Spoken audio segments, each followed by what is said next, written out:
जय हिंद दोस्तों, कैसे हैं आप लोग। उम्मीद है स्वस्थ भी होंगे और अच्छे भी होंगे। तो आज की वीडियो में हम लोग सीखेंगे बॉइलिंग पॉइंट किसको बोलते हैं, एलिवेशन इन बॉइलिंग पॉइंट किसको बोलते हैं, एलिवेशन कांस्टेंट किसको बोलते हैं, एल्वेस्कोपिक कांस्टेंट किसको बोलते हैं। ठीक है, तो ये टॉपिक सारे हैं, बहुत इंपॉर्टेंट टॉपिक है, तो पूरा मन लगाकर सीखेंगे। तो नंबर 1 है यहाँ पर बॉइलिंग पॉइंट किसको बोलते हैं।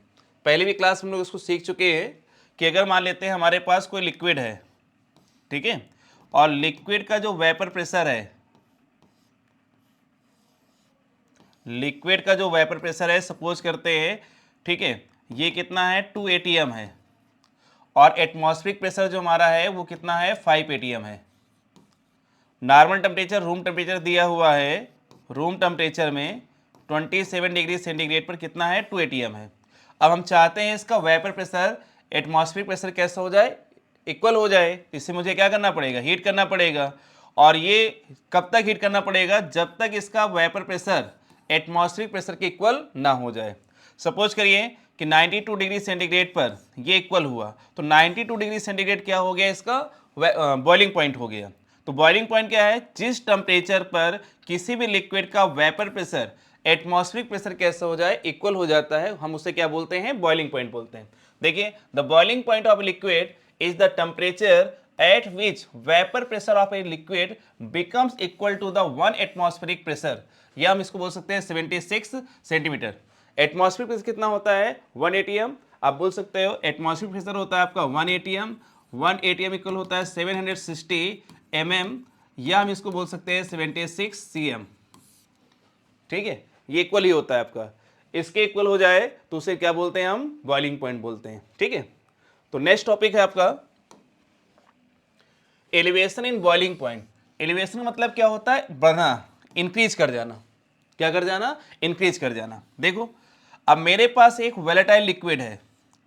अब इस वोलेटाइल लिक्विड में, ठीक है, इसका बॉइलिंग पॉइंट कितना हमारे पास है 100 डिग्री सेंटीग्रेड। ठीक है, जो इसका बॉइलिंग पॉइंट है वो कितना है 100 डिग्री सेंटीग्रेड है। सॉल्वेंट है, और जब इस सॉल्वेंट में हमने क्या किया, एक सॉल्यूट को क्या किया, मिक्स किया। कैसे सॉल्यूट मिलाया हमने, नॉन वोलेटाइल सॉल्यूट मिलाया। कैसे मिला दिया, नॉन वोलेटाइल सॉल्यूट मिलाया। तो अब इसका बॉइलिंग पॉइंट क्या हो जाएगा, इंक्रीज कर जाएगा। ठीक है, पहले बॉइलिंग पॉइंट कितना था 100 डिग्री सेंटीग्रेड, जब सॉल्यूट मिला दिया तो अब बन गया ये सॉल्यूशन। तो इस सॉल्यूशन का जो बॉइलिंग पॉइंट होगा ये 100 से क्या होगा, ज्यादा ही होगा। कितना होगा, 100 से ज्यादा होगा। ये टी नॉट कितना है आपका, ये टी कितना होगा, 100 से ज्यादा रहेगा। भले वो चाहे दो कुछ ही पॉइंट ज्यादा हो, पर ज्यादा जरूर होगा। तो सिंपल है कि जब हम किसी भी सॉल्वेंट में नॉन वोलेटाइल सॉल्यूट मिलाते हैं तो उसका बॉइलिंग पॉइंट क्या कर जाता है, इंक्रीज कर जाता है। जितनी इंक्रीजिंग होती है, तो इस इंक्रीजिंग क्या बोलते हैं हम लोग, एलिवेशन इन बॉइलिंग पॉइंट बोलते हैं। देखिए इंक्रीजिंग कैसे निकालेंगे, सॉल्वेंट का ज्यादा है तो टी माइनस क्या हो जाएगा, टी नॉट। इसे हम क्या बोलेंगे, एलिवेशन इन बॉइलिंग पॉइंट। इसे हम रिप्रेजेंट करते हैं डेल्टा टीबी के द्वारा। देखो यहां से, when a non-volatile solute it dissolve in a solvent, then boiling point of a solvent is increases. This increases is boiling point is known as elevation in boiling point. और हम इसे क्या करते हैं, डेल्टा टीबी के द्वारा क्या करेंगे, रिप्रेजेंट करेंगे। जहां पर जो टी है वो क्या हमारा boiling point of solvent solution है, और टी नॉट क्या है, बॉइलिंग पॉइंट ऑफ सॉल्वेंट है। ठीक है, चलिए अब देखते हैं आगे। ठीक है, तो बॉइलिंग पॉइंट वर्सेस, ठीक है, वेपर प्रेशर, वेपर प्रेशर, इसमें हम लोग क्या करते हैं, ग्राफ खींचते हैं। तो यहां से क्या हो गया, ये हो गया आपका वेपर प्रेशर, और ये हो गया आपका बॉइलिंग पॉइंट। ठीक है, जब हम क्या करेंगे, सॉल्वेंट है, सॉल्वेंट का जो बॉइलिंग पॉइंट होगा, ठीक है, वो कितना हमारा टी नॉट है। इस टेम्परेचर कितना है हमारा, टी नॉट है, और यहां पे इसका वेपर प्रेशर हो जाएगा। ठीक है, फिर देखिए अब हमने इसमें क्या किया, सोल्यूशन मिला दिया, सोल्यूट मिला दिया तो बन गया सोल्यूशन। जैसे सोल्यूशन बना तो इसका बॉइलिंग पॉइंट क्या हो गया, इंक्रीज कर गया। अब बॉइलिंग पॉइंट यहां पर कितना है, ये था आपका टी नॉट, ये कितना है T1 है, ये सॉल्वेंट के लिए था, ये सोल्यूशन फर्स्ट के लिए है, फर्स्ट, और हमने दूसरा अगर सॉल्यूट मिलाया है और फिर से हम ग्राफ बनाते हैं उसके लिए, तो फिर से ग्राफ बनाएंगे तो कुछ इस प्रकार का बनेगा। इसका दूसरा और इंक्रीज कर रहा है, तो यहाँ पर इसका जो बॉइलिंग पॉइंट होगा वो कितना हो जाएगा, T2 हो जाएगा। कितना हो जाएगा, T2। ये कितना हो जाएगा, T2 हो जाएगा। ठीक है, अब इस कंडीशन पर अगर देखेंगे, इस लाइन पर देख लो, तो ये हमारे पास क्या था, P0 था, ये हो जाएगा P1 हो जाएगा, और ये कितना हो जाएगा, P2 हो जाएगा। तो ये आपका P0 है, ये P1 है, और ये क्या हो गया, P2 हो गया। ठीक है, अब यहीं पर हमें क्या करना है, रिलेशन निकालना है। तो ये हो जाएगा, इसका पॉइंट दे दिया A B C D हो जाएगा बेटा, और ये कितना हो जाएगा, E हो जाएगा। ठीक है, तो गौर से देखिए यहाँ पर कुछ एंगल बने हैं। ठीक है, तो यहाँ से देखो एक एंगल इस प्रकार कुछ बना हुआ है। ठीक है, ये लिखा है A E, और दूसरा क्या लिखा है, सॉरी A C और E लिखा है। ठीक बेटा, फिर यहाँ एक लाइन की दिखी हमें, और यहाँ पे लिखा है B और ये लिखा है D। ठीक है, यहाँ पर लिखा है B और यहाँ पर क्या लिखा है, D। ठीक है, तो देखो ये जो हमारे ट्रायंगल बने हुए हैं, दो दिख रहे हैं, इनको बोलते हैं सिमिलर ट्रायंगल बोलते हैं। क्या बोलते हैं, सिमिलर ट्रायंगल। और सिमिलर ट्रायंगल की जितनी भी एड्ज होती है, इनका रेशियो जो होता है वो कैसे होता है, हमेशा कांस्टेंट होता है। मतलब अगर हमारे पास दो सिमिलर ट्रायंगल बने हुए हैं, एक ट्रायंगल यहाँ पर है ABC और दूसरा यहाँ पर छोटा बना हुआ है, इसका नाम है XYZ लिखा हुआ है। तो AC जो बेस है, इसका बेस XZ इक्वल क्या होगा, AB इसकी लेंथ, XY इसकी लेंथ इक्वल हाइपोटेनस इसकी BC अपान क्या हो जाएगा, YZ इसका हाइपोटेनस। ये कैसे रहते हैं, कांस्टेंट रहते हैं। इसके हेल्प से हम इसको रिलेशन निकालना है हमको। देखिए बेटा, तो अब गौर से देखिए, सबके नाम लिखे हुए हैं। तो दो एंगल है यहाँ पर, इस एंगल की हेल्प से निकालेंगे। देखो यहां पर क्या लिख दिया हमने, C लिख दिया। ठीक है, अब मुझे क्या करना है, AB की वैल्यू निकालना है। ठीक है, यानी AB अपान क्या हो जाएगा, AC। ये भी बेस है, इसका भी बेस हो जाएगा, इक्वल इसको ले रहे हैं AD अपान कितना हो जाएगा, ठीक है, AE हो जाएगा। अब वैल्यू रखिए, देखिए। ठीक, यहां पर लिख दीजिए triangle ABD and A triangle क्या हो जाएगा, ACE के अकॉर्डिंग देख रहे हैं हम लोग। ठीक बेटा, तो AB देखो गौर से, यहां से AB, तो ये वैल्यू लिखना है। यहां से लेकर ओरिजिन से लेकर यहां तक की डिस्टेंस कितनी हमारी है, यहाँ टेम्परेचर कितना हमारा T1 है, और ये कितना है, T0 है। अगर AB लिखना है तो ज़्यादा हमारा T1 है, तो क्या हो जाएगा, T1 माइनस T0। अब AC भी AC लिखना है, तो AC हमारा क्या है, AC निकालना है, तो क्या हो जाएगा, T2 माइनस क्या हो जाएगा, T0। AD देखना है, तो AD क्या हो जाएगा, यहाँ से P0 माइनस क्या हो जाएगा, P1 अपान कितना हो जाएगा, P0 माइनस क्या हो जाएगा, P2। ये बना रिलेशन हमारे पास। अगर मैं क्या करता हूँ इन दोनों में, ठीक है, P0 को क्या करते हैं, डिवाइड कर देते हैं, तो T1 minus T0, T1 minus T0 अपान कितना हो जाएगा, T2 minus T0 equal P0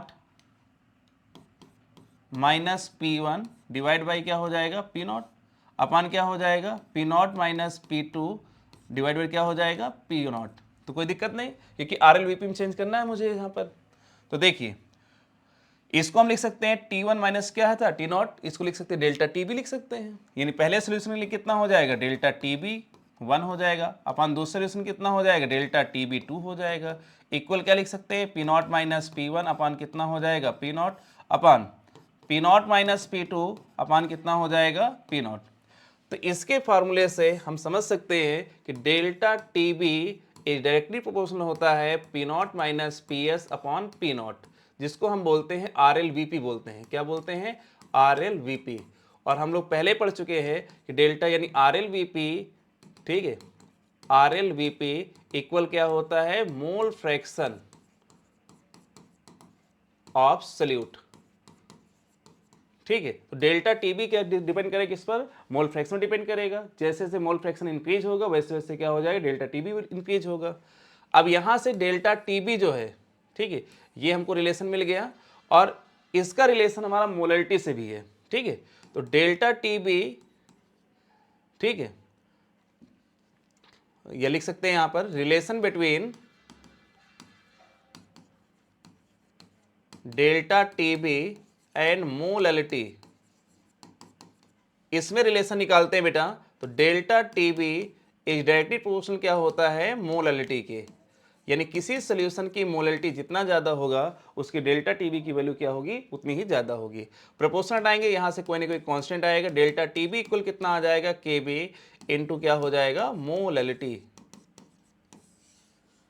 where के बी इक्वल क्या है यहाँ पर, एलिवेशन कांस्टेंट, एलिवेशन कांस्टेंट।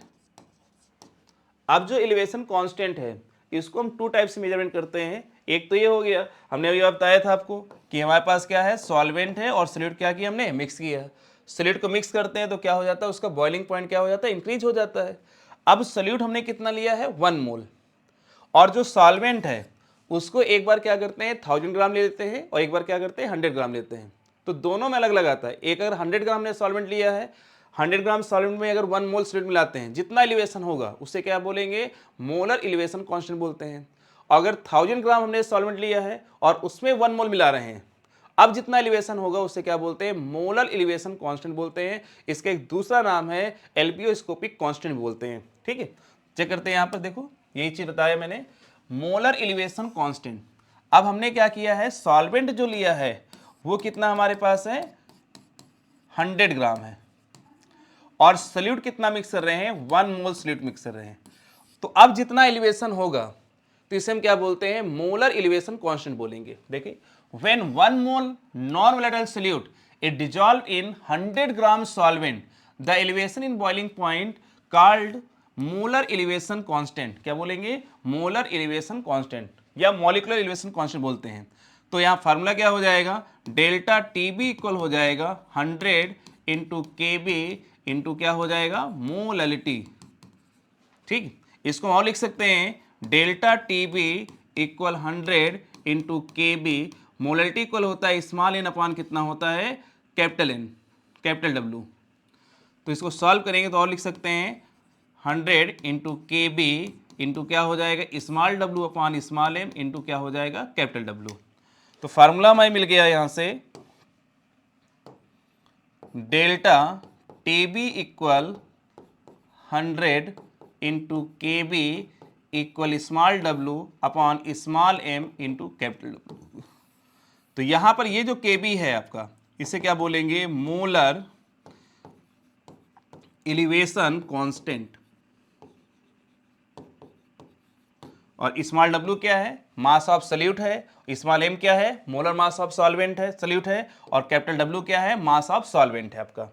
ठीक है, आगे देखते हैं मोलर एलिवेशन कांस्टेंट। अभी वही समझाया मैंने आपको कि अब हमने क्या किया, सॉल्वेंट लिया है और सॉल्वेंट कितना ले लिया हमने, 1000 ग्राम, या मैं इसको बोलूं 1 kg ले लिया है। अब इसमें हमने क्या किया, 1 मोल सॉल्यूट मिला रहे हैं, क्या मिला रहे हैं, 1 मोल सॉल्यूट मिलाते हैं।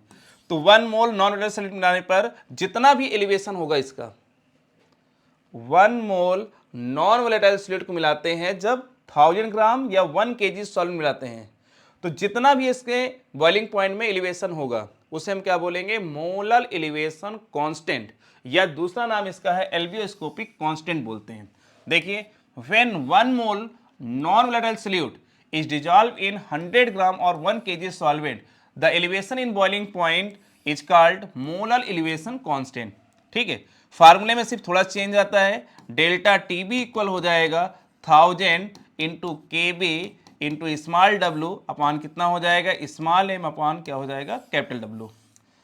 यहां पर के बी डैश ये क्या है आपका, मोलर एलिवेशन कांस्टेंट है।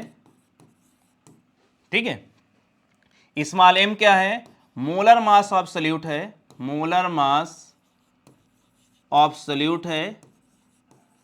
उसके बाद स्मॉल w क्या है आपका पास, मास ऑफ सॉल्यूट है, और कैपिटल W क्या है, मास ऑफ सॉल्वेंट है, मास ऑफ सॉल्वेंट। ठीक है, अब देखिए इनमें से जितने डाटा दिए होंगे, मान लीजिए 1 2 3 4 5 में से कोई भी 4 डाटा मिलेंगे आपको, और पांचों पूछ लेगा, क्वेश्चन बन जाएंगे न्यूमेरिकल आपके।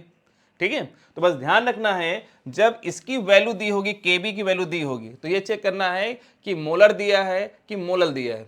अगर मोलर दिया है तो यहाँ पर 100 का मल्टीप्लाई करेंगे, मोलल दिया है तो 1000 का मल्टीप्लाई करेंगे। ठीक है, आगे देखते हैं, एक क्वेश्चन है, इसको करके देखते हैं। ठीक है, कह रहा है when 0.5143 gram anthracene is dissolve in 35 gram chloroform, boiling point of chloroform elevates by the 0.323 degree centigrade, calculate molecular mass of anthracene. ठीक है, जिसका अमाउंट कम रहेगा वो सॉल्यूट है, जिसका अमाउंट ज्यादा है वो क्या है, सॉल्वेंट है। तो यहां पर एंथ्रासीन का अमाउंट कम है तो ये सॉल्यूट हुआ, और क्लोरोफॉर्म हमारा क्या है, ज्यादा है, तो ये क्या हो गया, सॉल्वेंट हो गया। ठीक है, तो गिवन है आपका स्मॉल w कितना दिया है आपका, 0.5143 दिया है।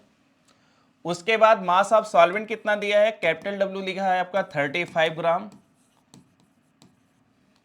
उसका कह रहा है कि boiling point of the chloroform elevated by, ठीक है, डेल्टा टीबी इक्वल दिया है 0.323 डिग्री सेंटीग्रेड।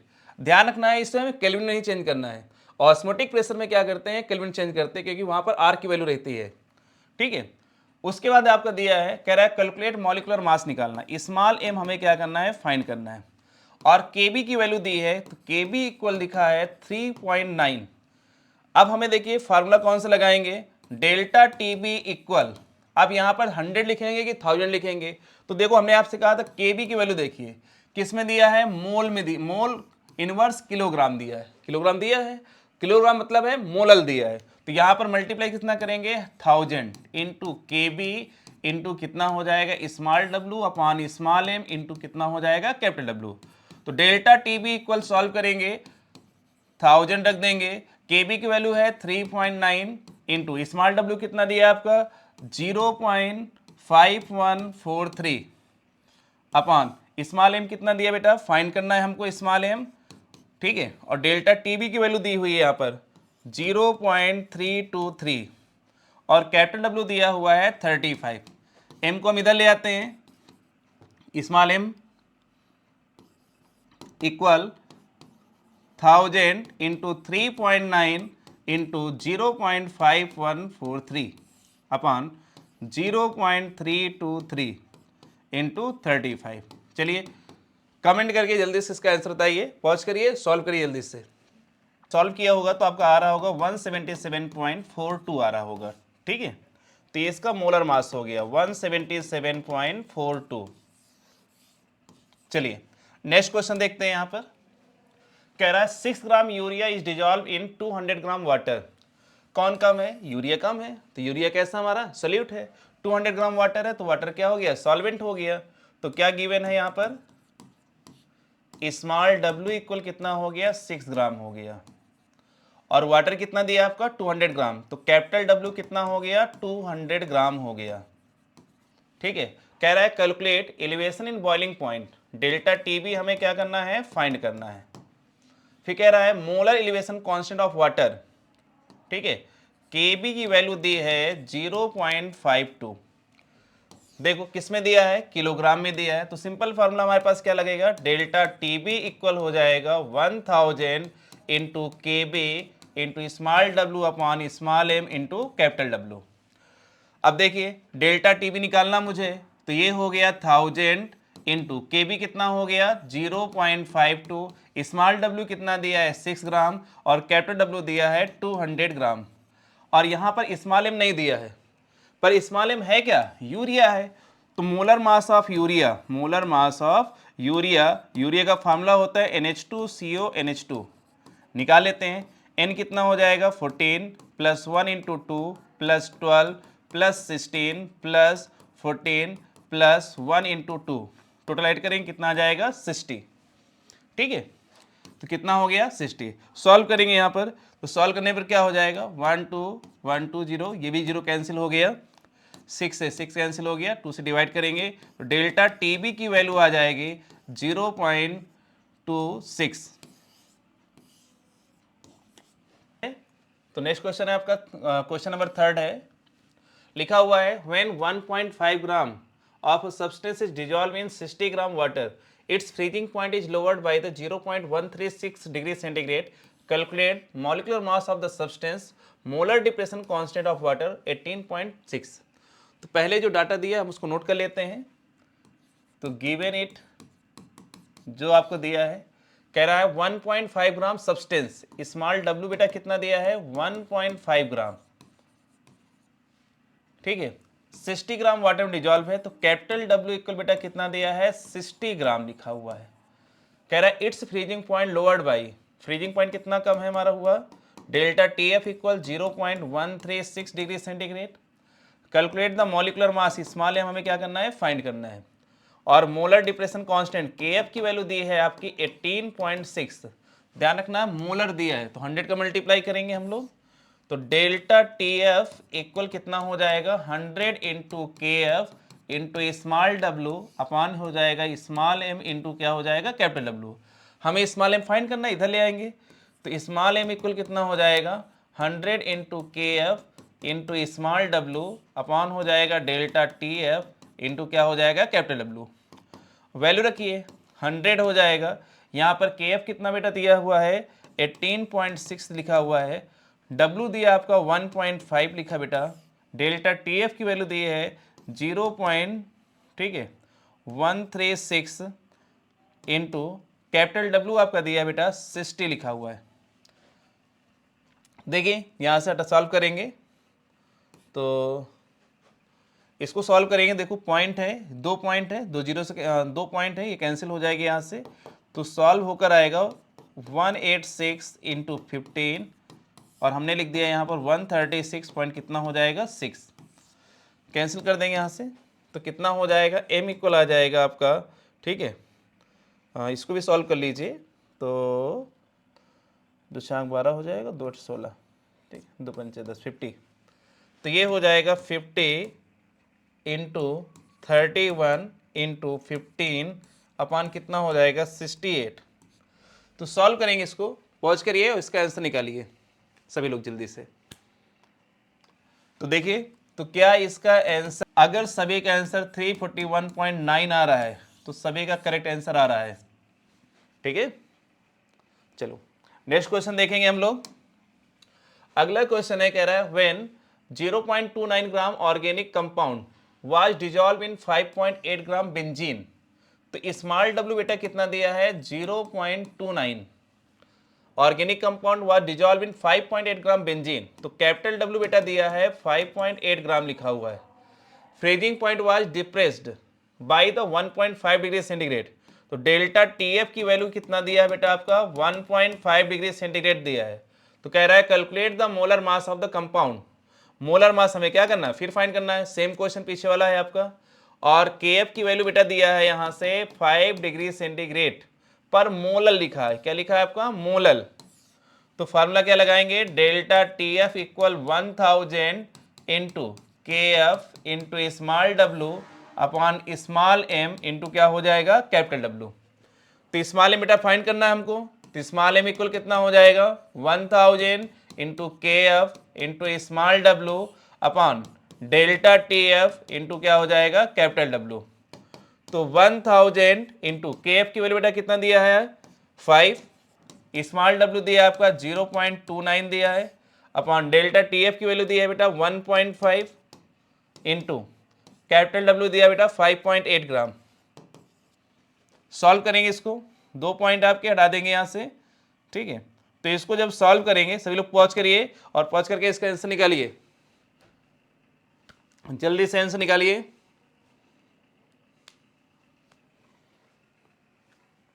तो देखिए तो क्या आपका आंसर 166.67 आ रहा है, जिन बच्चों का आंसर 166.67 आ रहा है तो सही है। देखिए कैलकुलेशन ये तो आपको करना ही पड़ेगा, डाटा बदल सकता है, यहाँ पर 29 या 39 हो सकता है, तो कैलकुलेशन आपको फास्ट तरीके से आना चाहिए, ठीक। नेक्स्ट क्वेश्चन देखते हैं हम लोग। कह रहा है when 0.304 gram of compound is dissolve in 25 gram water, freezing is depressed by the 0.38 degree centigrade. Find out the molecular mass of the compound. Molar depression constant for 100 gram water is 18.5 gram 5 degree centigrade. बेटा small W बेटा कितना दिया है यहाँ पर 0.304 लिखा हुआ है। कह रहा है compound is dissolve in 25 gram water, तो कैपिटल डब्ल्यू बेटा कितना दिया है 25 ग्राम लिखा हुआ है। Freezing point is depressed by 0.38 degree centigrade. Delta TF की वैल्यू बेटा कितना दिया है 0.38 लिखा हुआ है। कह रहा है find out the molar mass, molecular mass small M हमें क्या करना है फाइंड करना है, और molar depression constant delta TF की सॉरी केएफ की वैल्यू बेटा कितना दिया है यहाँ पर 18.5। ध्यान रखना 100 ग्राम दिखा है तो मोलर के लिए बात करेंगे, तो डेल्टा टीएफ इक्वल बेटा फार्मूला में क्या हो जाएगा 100। अगर यहाँ पर मोलल होता तो 1000 का मल्टीप्लाई होता, के एफ इंटू क्या हो जाएगा small W upon small M into capital W. बेटा यहाँ लिख सकते हैं small M equal 100 into K F into small W upon कितना हो जाएगा डेल्टा टी एफ इंटू क्या हो जाएगा कैपिटल डब्ल्यू। वैल्यू रखेंगे 100 हो जाएगा यहाँ से, के एफ की वैल्यू कितनी है आपकी 18.5 लिखा हुआ है, स्मॉल डब्ल्यू बेटा कितना है 0.304 अपॉन कितना हो जाएगा डेल्टा टी एफ की वैल्यू दी है 0.38 इंटू कैपिटल डब्ल्यू की वैल्यू दी है 25। तो सॉल्व करेंगे और इसका आंसर बताइए जल्दी से। सॉल्व करके आप कमेंट बॉक्स में इसका आंसर डालिएगा। पहले पॉज करिए फिर इसका आंसर निकालिए, देखिए आपको आ रहा है कि नहीं आ रहा है। ठीक है, तो इसका आंसर आएगा 59 पॉइंट कितना हो जाएगा 2। नेक्स्ट क्वेश्चन है, तो नेक्स्ट क्वेश्चन है यहाँ पर है, कह रहा है what is the freezing point of the 0.5 molar aqueous solution of urea, और केएफ की वैल्यू दी है वाटर के लिए 1.86 दिया है। तो यहां से देखिए मोललिटी लिखी बेटा, मोललिटी इक्वल दिया है 0.5, ठीक है, और केएफ की वैल्यू दी बेटा, तो केएफ दिया है आपका 1.86 दिया है, और कह रहा है सोल्यूशन टीएस बराबर हमें क्या करना है फाइंड करना है। ठीक, तो देखो तो फार्मूला होता है डेल्टा टी एफ बराबर होता है टी नॉट माइनस क्या होता है टी एस। ठीक है, तो और दूसरा एक फार्मूला होता है टी एफ इक्वल होता है के एफ इंटू क्या होता है बेटा मोललिटी, रख देंगे यहाँ पर। तो टी नॉट माइनस क्या हो जाएगा टी एस इक्वल के एफ की वैल्यू बेटा कितना दिया है 0.5 लिखा हुआ है इंटू मोललिटी कितना दिया आपका, के एफ की वैल्यू दी बेटा 1.86 एंड मोललिटी दी है 0.5। इसको सॉल्व करेंगे तो यहाँ पर हो जाएगा 0 हो जाएगा और यहाँ पर हो जाएगा 93, तो 123.93 और टी नॉट की वैल्यू कितना है 0 डिग्री सेंटीग्रेड। वाटर का जो फ्रीजिंग पॉइंट होता है वो कितना होता है 0 डिग्री सेंटीग्रेड, माइनस कितना हो जाएगा टी एस। तो इसको सॉल्व करेंगे तो टी एस इक्वल कितना आ जाएगा माइनस का 0.93 आंसर आएगा। बोलो आगे समझ में। तो बस इसी तरह और भी क्वेश्चन आप लोग करेंगे। आज के लिए बस इतना ही, मिलते हैं नेक्स्ट वीडियो में, और लाइक करना ना भूलिए, सब्सक्राइब जरूर कर दीजिए। ठीक है।